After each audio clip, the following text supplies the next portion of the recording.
Harrison County, Texas, May 17, 1858. Abner, a man who measured 7 feet and 9 inches, 2.36 cm, faced an impossible situation. He was too big to disappear. What happened in the 247 days that followed defied every expectation of the time and changed the course of resistance for 46 people across the Deep South. This story, preserved in the Harrison County Court records and compiled in later works like Dr. Edward Baptist's The Half Has Never Been Told, reveals how an inescapable physical burden was transformed into a strategic asset through silent observation and calculated patience. When the community learned that his massive frame was merely the shell of an even greater mind, they finally understood why the planters tried for years to break him completely. Abner moved through the cotton fields with a slow, deliberate grace that was often mistaken for dullness. The sun, a brutal hammer in the East Texas sky, beat down on him, and even the shadow he cast, a monstrous, elongated thing, did little to cool his skin. He was a magnet for the gaze of every person, white or black, who crossed the Thornhill plantation boundary. His height, which should have been a biological marvel, was instead a relentless shackle. He could not run without drawing immediate attention. He could not hide. He could not pass for free. The opening 10 years of his adult life had been a cycle of sales, each one moving him further west, each new owner more desperate than the last to harness the legendary strength of the giant man. He was sold for a record sum of $2,500 in New Orleans, equivalent to over $80,000 today, simply because of his physical ability to carry 300-pound, 136-car bales of cotton, a task that would require 2 or 3 smaller men. But the true value, the real commodity, was the spectacle of his size. The current owner, William Thornhill, frequently exhibited him, charging neighboring planters a small fee just to watch Abner lift impossible weights or stand guard. Silent and intimidating, Abner was not a man. He was a walking billboard of Thornhill's power. The community of enslaved people, though holding a deep, fearful respect for him, kept their distance. His presence meant danger, a constant reminder of the extremity of their oppression. They saw the scars on his back, not from whippings meant to punish mistakes, but from public lashings meant to demonstrate that even a giant could be broken. He carried the communal weight of fear. The catalyst for change arrived with the setting sun on that May evening. Abner was stacking timber near the fence line when the capataz Silas Caney rode up. Caney was a wiry man, barely 5 feet 10, yet he carried the authority of the entire southern economic structure.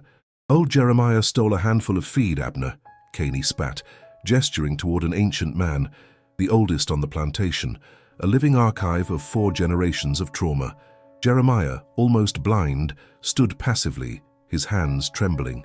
"He is old, Master Kane," Abner's voice rumbled, a sound so rarely used it seemed to crack the humid air. "He cannot work. His hunger is great."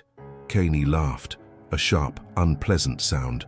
"His hunger for freedom will be even greater when I finish with him." What followed was not a simple act of violence. It was an execution disguised as discipline. Caney used a 6-foot piece of hickory, whipping the old man until Jeremiah's faint whimpers ceased entirely. The brutality was calculated. It was witnessed by 47 members of the community, lined up silently along the cotton shed, forced to watch the extinguishing of their oldest flame. Caney paused only once, turning to Abner. "You watch, giant. You are big, but you break the same as the dust."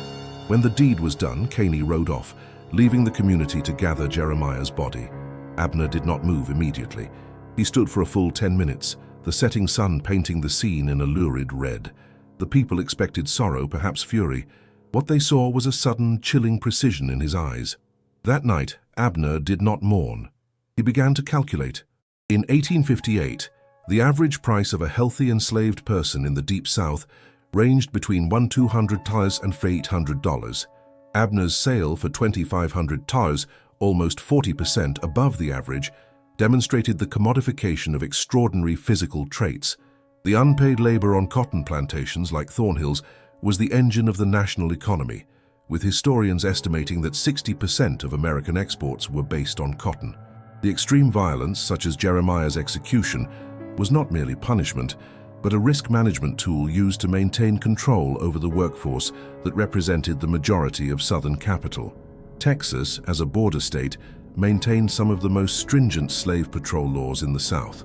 These patrols, comprised of free white men, were responsible for tracking fugitives and enforcing the law with virtually unlimited power. Any enslaved person found without a pass was immediately detained and severely punished.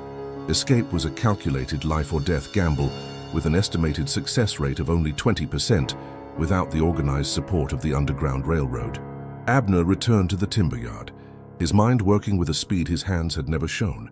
He knew Caney's routines better than Caney himself. The overseer spent exactly 45 minutes in the carriage house every night, cleaning his saddle, drinking whiskey, and complaining to his dog, Major. This seemingly random knowledge was Abner's first secret weapon. For years, he had been subjected to the staring treatment. People stared because he was huge. He used those moments to stare back, absorbing every detail. He had a memory for patterns, the creak of the main house floorboards, when Thornhill rose at 5:15 a.m., the precise time the kitchen staff threw out the ash from the stove, 7:30 p.m., the specific, irregular way Caney loaded his rifle.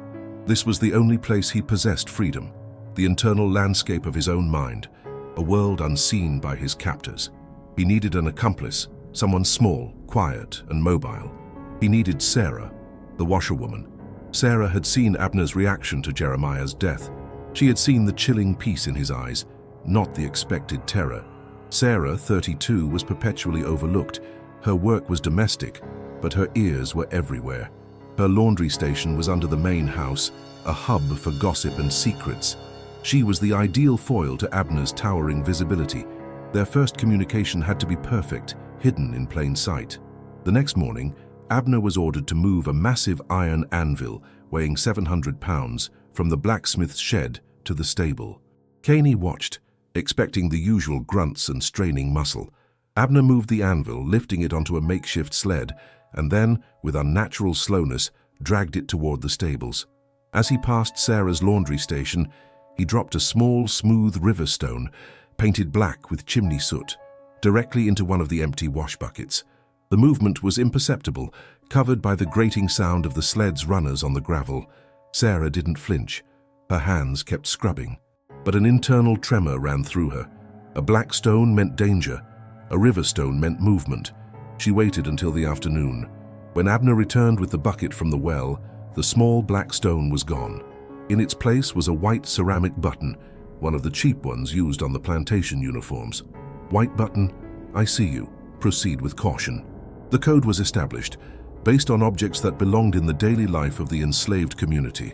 Buttons, stones, scraps of fabric, all carrying different meanings of time, direction, and danger. Their conspiracy began not in dramatic whispers, but in the silent exchange of refuse.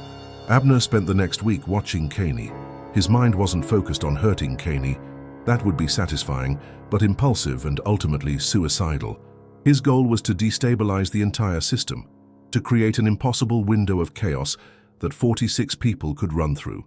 He realized the strategic genius of his size. Caney and Thornhill had invested so much in controlling his body that they failed to monitor his intellect. They believed his thoughts were as slow as his deliberate movements. Their arrogance was his greatest asset. Abner's plan was audacious. It required not just a distraction, but the complete and temporary paralysis of the white establishment in the county, a task historically only achievable through large-scale rebellion. Abner sought to achieve it through singular, precise sabotage. He needed to leverage the one resource the white planters trusted absolutely, the infrastructure built on stolen labor. One night, Abner walked the perimeter of the Thornhill property. He stopped at the creek where the main road crossed, supported by a wooden bridge reinforced with a concrete abutment. He had spent months unknowingly building this bridge, a structure he had been told to make sturdy for eternity. He knew exactly where the stresses lay, the weakest points where the water rushed fastest in the spring thaw. His strength was now focused not on lifting, but on calculated destruction. He began a new routine. Every night after the rest of the community was locked away, Abner allowed limited movement as the giant guard went to the creek. He did not use tools. He used his hands, his back, and the immense pressure of his frame. He worked the mud, loosened the keystones, and scraped the mortar, making changes so infinitesimal that a daytime inspection would yield nothing. The work was agonizingly slow, a project spanning weeks that would only be visible when the bridge was subjected to a sudden extreme load. His labor was a ticking clock.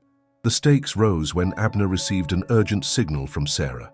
A small piece of blue gingham torn from a slave dress wrapped around a rusted nail. Blue meant imminent danger, the nail, violence. The danger? Caney planned to sell 10 people, mostly young men who showed too much spirit, to a new owner in Mississippi who was known for using the pushing system, a brutal, quota-based method of extracting cotton detailed by historians like Edward Baptist. The auction was set for the night of the full moon 3 weeks away. Abner had lost 10 years. He would not allow 10 souls to be lost to the Mississippi cotton machine. The plan had to accelerate. He needed Elijah, the coachman. Elijah was the eyes of the plantation, a man who drove Thornhill to town and back twice a week for years. Elijah knew the patrol schedules, the checkpoints, and the secluded paths that cut through the impenetrable Caddo swamp. Elijah also knew the truth of Jeremiah's death. He was the one who had driven Jeremiah's body to the anonymous grave. The shared trauma made Elijah an essential ally. The exchange with Elijah happened during the weekly trip to the nearby town of Marshall. Abner, driving the wagon loaded with the week's cotton bales, paused by a water trough near the dusty crossroads. Elijah, driving Thornhill's ornate carriage, pulled up beside him. "You look troubled, Abner," Elijah said, not looking at him.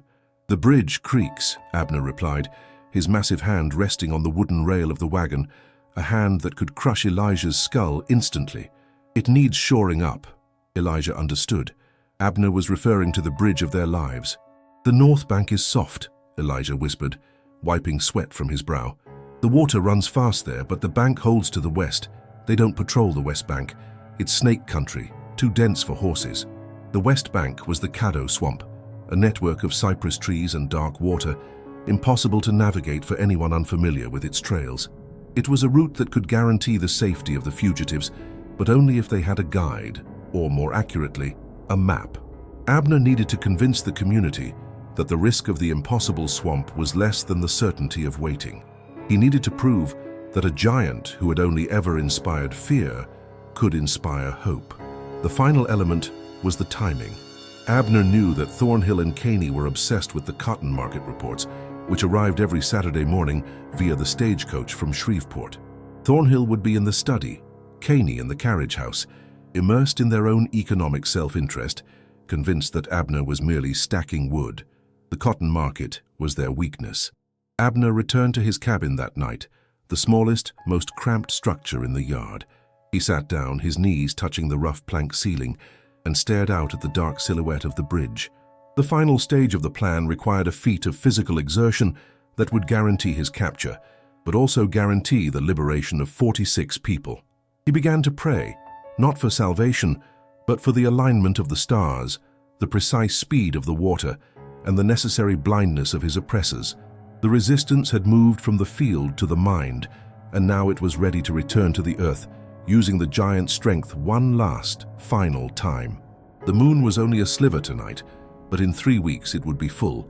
The night of the sale, the night of the escape, and the night his transformation would be complete. He had 21 days left. The river stone was gone, the white button was hidden, and the invisible map of the Caddo swamp was now etched into Abner's memory. The only thing left to do was wait for the moon and ensure that the wooden bridge was ready to accept the pressure of a calculated collapse. The silence that followed Jeremiah's death was not the silence of despair. It was the chilling quiet of coordination. Abner had only 3 weeks before the sale of the 10 young men, and he needed to solidify his alliance and map the impossible route through the Caddo swamp. His strategy, based on the collective resistance model, required leveraging the unique abilities of his 2 core allies, Sarah and Elijah. Their efforts were the warp and weft of a net, designed to catch an entire slave-owning county off guard. Sarah, the washerwoman, became the communication hub. Her hands, perpetually immersed in soapy water, were now the antennae of the plantation. She started receiving the other enslaved people's meager possessions for washing, noting patterns and symbols woven into the fabric. A specific knot in a thread meant, "I will join." A double stitch meant, "I know someone who knows the swamp." She documented these silent agreements with an almost photographic memory, knowing that putting anything on paper was a death sentence. Her laundry shed, right beneath the main house, made her privy to the careless conversations of the oppressors, conversations that provided Abner with the necessary intelligence for his timing. "Thornhill is borrowing Judge Preston's best hunting dog for the full moon," Sarah signaled to Abner one afternoon. She dropped a clean bone into the well bucket. A bone meant dogs. Abner understood instantly that the pursuit would involve tracking animals, making the Caddo Swamp, where the water and muck confused sense, the only viable route. Meanwhile, William Thornhill, the plantation owner, remained oblivious, immersed in his own false sense of security. Thornhill, a man whose entire identity was built on his mastery over his property, saw Abner only as a brute, a spectacular asset. He spent his evenings poring over cotton market ledgers, entirely missing the subtle shift in the atmosphere of his domain. His thoughts rarely ventured beyond profits and appearances. The arrogance of the oppressor was Abner's most valuable resource. Thornhill often boasted to his wife, Eleanor, about the efficiency of his human property. "The giant, Abner, is a marvel, Eleanor.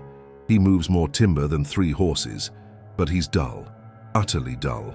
Give a man too much size and the mind shrinks to compensate. It's God's way of balancing things."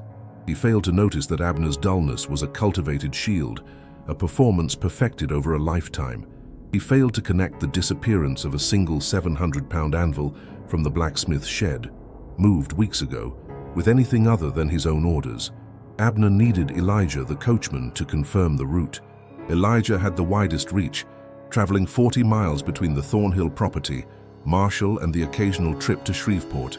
Elijah carried more than cargo. He carried the entire geographical layout of the county in his head. Their next meeting was orchestrated during a Sunday delivery of eggs and fresh butter to the Presbyterian church in town. Abner, driving the service wagon, deliberately lost a wheel along a dusty stretch of road, precisely where Elijah's returning carriage would pass. Elijah stopped, feigning anger. "Abner, you clumsy ox! You'll have Caney's whip on your back for this delay." "The axle is split," Abner replied, resting his enormous hand on Elijah's shoulder. The pressure was gentle, but firm. "The wood is rotted, like the bridge." Elijah's eyes narrowed. "The rot goes deep. The patrol runs along that creek, past the cypress grove every Monday, Wednesday, and Friday. They stop for water at exactly 11:00 a.m. "The cypress grove," Abner repeated, storing the geographical marker. "And the water is too deep for the wagons there?" "Too deep and too thick. Only a man on foot who knows where the limestone ridges are can pass. And the snakes are hungry this year." Elijah was referring to the cottonmouths and the dense undergrowth, natural guardians of the swamp. He gave Abner a specific piece of information, wrapped in a warning. "There's a small rise, maybe 10 feet high, near the old Indian mound. It's the last dry ground before the muck." Abner had his map now. The escape route was viable, but the danger of the terrain itself was almost as great as the danger of the patrols. They would need a coordinated effort, and above all, timing. The coordination effort ramped up. Abner, using his position as a spectacle, became the ultimate distraction. While Thornhill had Abner standing guard at the property gates, a massive, silent and intimidating figure, Sarah was using the time to brief the 46 future fugitives. They met in small groups, never more than 5, under the pretense of sharing a meal or mending clothes. Sarah's technique was psychological. She didn't talk about freedom. She talked about the consequences of staying. "Caney sells 10 souls in 3 weeks, she whispered to 5 men working in the barn. 10 strong men will be sent to the pushing system in Mississippi. You will never see your families again. You will work until you bleed out." "But the swamp, Sarah," one man, Silas, whispered back, his face drawn. "It is a death trap." "Staying is a slow death trap," Sarah countered. "Abner guarantees the window, not the whole way, just the window. He is buying us 12 hours, and he needs all 46 to move together." The number 46 was crucial. It wasn't just the 10 men facing sale. It was 46 people who had children, spouses, or a shared history of trauma, all tied to the Thornhill property. The collective risk demanded a collective action. Abner's role in the conspiracy was twofold: engineering the window of chaos and managing the internal fear. He started talking, breaking his long silence. Not to the oppressors, but to the community. He told them the legend of the 7 feet, 9 inches. "They believe the height is a curse," Abner said one night, speaking low, the timber yard firelight dancing on his face. "They believe it makes me slow, makes me dull. They don't know that every inch they measure on me is a lie. I saw Caney's rifle, 6 grains of powder. I saw Thornhill's new lock, 4 tumblers. I see everything and I count everything." He used his massive hands to draw a map in the dirt, the lines precise and geometric, tracing the path Elijah had described. The community was stunned. The giant was not just strong, he was a silent, meticulous observer, a hidden intellectual whose mind operated with the precision of an architect. This moment of revelation, where Abner transformed from a spectacle of brute strength into an architect of freedom, was the turning point. The community shifted their trust from fear to determination. Meanwhile, Caney began to sense a disturbance. Not an action, but a feeling. The kitchen was too quiet. The field songs were too uniform. Caney was a man governed by instinct, not intellect. He didn't understand codes or covert communication. He only understood the whip and the sound of suffering. The lack of complaint, the sudden unnerving professionalism of the enslaved community made him nervous. He decided to test the giant. On the day of the cotton shipment to Marshall, Caney ordered Abner to load 100 bales of cotton onto the wagon, a task that would normally take a full crew the entire morning. Caney watched, rifle in hand. Abner worked, his sweat mingling with the cotton dust. He worked until his great back threatened to give out, but he didn't stop. He loaded 100 bales in 4 hours and 11 minutes, breaking the historical record for a single man in the county. Caney was momentarily satisfied. "See, Abner, you're a machine, nothing more." But Caney missed the strategic element. While Abner was conspicuously occupied with the cotton, Sarah and Elijah used the cover of the record work to make their final preparations. Sarah slipped the last coded instructions, small corn husks containing directions, into the sacks of food designated for the 10 people who were to be sold. Elijah, driving the empty carriage to town, stopped at a secluded spot on the road and buried a bundle of provisions, dried meat, a compass, and a small rusted knife, precisely 50 feet west of the big cypress tree. The conspiracy was now coordinated across 3 centers: Abner, physical power distraction; Sarah, intelligence communication; and Elijah, logistics route. The final piece of the plan involved the very tool Thornhill relied upon: the bridge. Abner needed to ensure that the structural integrity of the bridge was compromised just enough to collapse under the weight of a pursuing patrol wagon, but not so soon that it would collapse prematurely. His nocturnal labor continued. He used large pieces of slate and river stones, wedging them deep under the abutment, using his body weight to lever out the crucial keystones he had helped set months ago. His great hands, which had moved mountains of cotton, were now engaged in the delicate, systematic work of structural demolition. He calculated the weight of Caney's wagon and the patrol horses, approximately 4,000 pounds, 1,814 kilos. He needed the bridge to hold exactly 4,001 pounds. The margin of error was dangerously thin. On the night before the full moon, the night before the sale, Abner was allowed a momentary reprieve from his duties. He found Sarah waiting near the water trough. "The corn husks are gone," she whispered. "They know." "The compass is buried," Elijah added, stepping out of the shadows. "The road is ready." Abner looked up at the sky. The moon was almost completely full, casting a stark, brilliant light across the field, illuminating their faces in shades of silver and black. "Tomorrow night," Abner rumbled, his voice shaking slightly, not from fear, but from the immense gravity of the decision. "I will make a noise they cannot ignore." He looked at his allies, his towering shadow merging with theirs. He was a spectacular target, an unavoidable sentinel, and he knew his life was forfeit. But his greatest act of resistance wouldn't be lifting a weight. It would be collapsing a structure, using the very ground built by his stolen labor against the system that stole it. The window of freedom, paid for with his impending sacrifice, was about to open. The night of the full moon was a spectacle of blinding white light, a stark contrast to the dark nature of the deeds it illuminated. It was June 7, 1858, the night of the scheduled sale. William Thornhill was distracted, not by suspicion, but by pride. He sat in his study rereading the bill of sale for the 10 young men, estimating the $15,000 profit the Mississippi planter would pay him. The wealth felt solid, permanent. He dismissed the slight, persistent anxiety that had been nagging at the overseer Caney, attributing it to Kane's poor digestion. Thornhill's biggest concern was whether the full moon would provide enough light for the transaction later that night. Caney was elsewhere. He was in the carriage house checking the manacles that would bind the 10 sale victims. He was uneasy. The air felt heavy, and the silence of the slave quarters was unnerving. It was too still, too respectful. It lacked the usual sounds of suppressed resentment or quiet suffering. Caney checked the carriage house door for the 3rd time in an hour and poured himself a 3rd glass of cheap whiskey. He missed the subtle irony. His excessive focus on the routine control mechanisms, the manacles, the dog, the whiskey, made him utterly blind to the strategic sabotage happening yards away. At the edge of the timber yard, Abner stood. He was the only person explicitly allowed outside the quarters after curfew, a giant sentinel meant to instill fear in his own community. He looked toward the cypress grove, where the 46 people were gathered, waiting for the signal. He saw Sarah, her silhouette tiny against the moonlight, her hands clasped.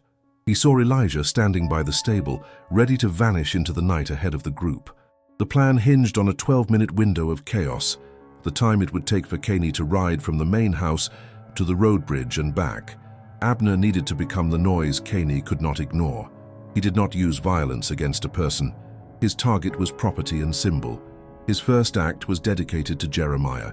Abner walked to the site of the anvil, the 700-pound iron block he had moved weeks earlier. He lifted it, not with a strained grunt, but with a smooth, powerful surge of his 7 feet 9 inches frame. He carried it to the stable, where Caney's prized hunting dog, Major, was kenneled. Major was Thornhill's tracking dog, essential for any pursuit. Major began to bark, a furious, high-pitched alarm. Caney, 300 yards away, heard it instantly. Abner simply dropped the anvil onto the latch of the kennel door. The sound was a metallic boom, a sound of industrial violence that echoed across the quiet plantation. The latch was pulverized. The door was jammed shut by 700 pounds of iron. Major was trapped, silenced, rendered useless. The scent tracking system was neutralized in 4 seconds. Caney, startled and enraged, grabbed his rifle. His paranoia was instantly justified. Someone was attacking his property. He mounted his horse and rode towards the stable, his eyes fixed on the stable light, entirely missing the subtle movement of shadows near the creek path. The 46 fugitives began to move. They moved not in a panicked rush, but with the disciplined silence Abner had drilled into them through weeks of coded instruction. They flowed like a dark river toward the west bank, toward the forbidden Caddo swamp. Elijah led them, moving effortlessly through the tall grass, his coachman's knowledge of the terrain now serving the cause of freedom. Abner now moved to his final target, the bridge. The small creek bridge was the only viable path for a wheeled vehicle leading off the property toward Marshall. It was also the route Caney would take once he realized the scale of the escape. Abner arrived at the abutment, his body now covered in sweat and creek mud. He felt the cold iron of the water lock, the lever that controlled the creek's water flow, used to irrigate the cotton fields. He plunged his hands into the water, finding the weak points he had spent weeks preparing. He used his massive shoulders to bear down, applying 2 tons of counter-pressure against the abutment. He pulled out the 3 crucial keystones he had systematically weakened. The foundation gave instantly, but silently.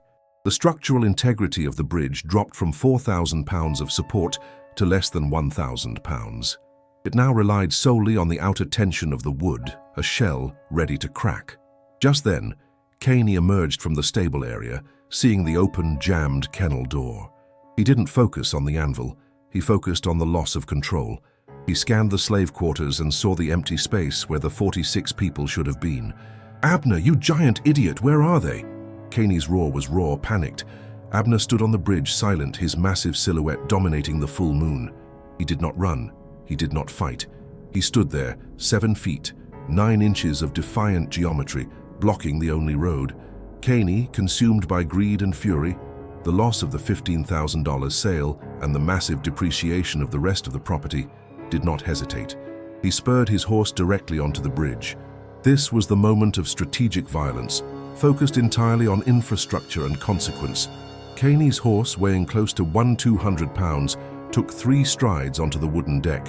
Caney's wagon, still hitched, added another 800 pounds. The total weight surpassed the limit Abner had calibrated. The sound was deafening, not a clean break, but a sickening groan followed by the splintering crack of stressed wood and the tearing sound of metal fasteners. The bridge buckled, not in the middle, but at the foundation where Abner had worked. The supporting concrete abutment gave way, collapsing into the creek bed. Caney's horse plunged into the shallow water, pinning the overseer beneath the wreckage of the wagon and the terrified animal. The water was only knee-deep, but the collapse was violent, immediate, and structurally complete. The main road was blocked by a chaotic pile of wood, metal, and struggling animals. Abner watched, his expression unreadable. He had created the ultimate roadblock, a physical obstruction that would take hours, perhaps days, to clear, and which effectively stopped any immediate wheeled pursuit. The window had opened. Thornhill, hearing the catastrophic noise, rushed from the house, clutching a lantern. He arrived at the creek bank and saw the scene. His bridge, his connection to the world, built on years of stolen labor, was destroyed. "The giant! Get the giant!" Thornhill screamed, his voice dissolving into panic. Abner did not move. He stood on the remaining section of the bridge, a monumental statue of resistance. He had 46 witnesses to free. The alarm had been raised. The noise had been made. His work was done. The first patrol from Marshall would take at least 2 hours to arrive, even by horse, and they would be forced to dismount and cross the creek on foot, losing precious minutes. The swamp was their only path now. Abner walked slowly toward Thornhill, who was frozen by a mix of fury and terror. The sight of the massive man covered in mud, standing over the wreckage, was paralyzing. Thornhill raised his handgun, a small, ineffective derringer. "I am the Giant of Texas," Abner stated, the title he had been given in mockery now spoken as a declaration of identity. "And I bought 46 lives tonight." He then did the impossible. He walked directly past Thornhill and headed back toward the slave quarters, making no attempt to flee. He was deliberately giving himself up to guarantee the success of the others. He knew they wouldn't stop searching if the spectacle, the giant, was missing. His surrender was the final devastating piece of the strategy. Thornhill, his mind shattered by the economic and physical ruin, could only watch as Abner walked into the moonlight, his shadow enormous. Abner was captured near the slave quarters, a crowd of terrified overseers and planters surrounding him. He offered no resistance. He was bound with chains designed for oxen, not men, and placed in the strongest iron shed. As the sun began to rise hours later, Thornhill, covered in mud and defeat, received the report. Caney was pulled from the wreckage alive but severely injured, likely with a broken spine, permanently unable to ride a horse or lift a whip. The 46 people were gone, vanished into the Caddo swamp, taking only the supplies and the memory of the giant's defiance. The silence returned to the Thornhill plantation, but it was a different kind of silence now, the silence of profound loss and total systemic failure. Abner's revenge was complete. He had lost his freedom, but he had bought the freedom of 46 people with the cost of a single strategically collapsed bridge. The morning after the escape, June 8, 1858, the Thornhill plantation was a portrait of economic ruin and shattered authority. The silence that fell over the property was heavier than any bale of cotton Abner had ever lifted. Thornhill's carriage house was wrecked.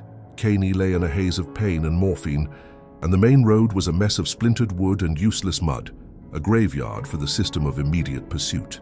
Abner was confined in the plantation's strongest iron shed, secured by the heaviest chains Thornhill could find. He sat, his back hunched against the low ceiling, listening to the frantic chaos outside. The sound was the sweet music of realized strategy, the shouting of frustrated men, the useless baying of the trapped hound, and the arrival of the Marshall County Sheriff, whose questions Thornhill couldn't answer without revealing his own incompetence. The giant's final act was his most calculated, his surrender. By allowing himself to be immediately captured, Abner provided the spectacle the white community needed. They could focus their rage, their energy, and their resources on the prisoner, believing they had contained the threat, rather than wasting precious hours chasing 46 unseen shadows into the Caddo swamp. The sheriff's reaction was exactly what Abner had predicted.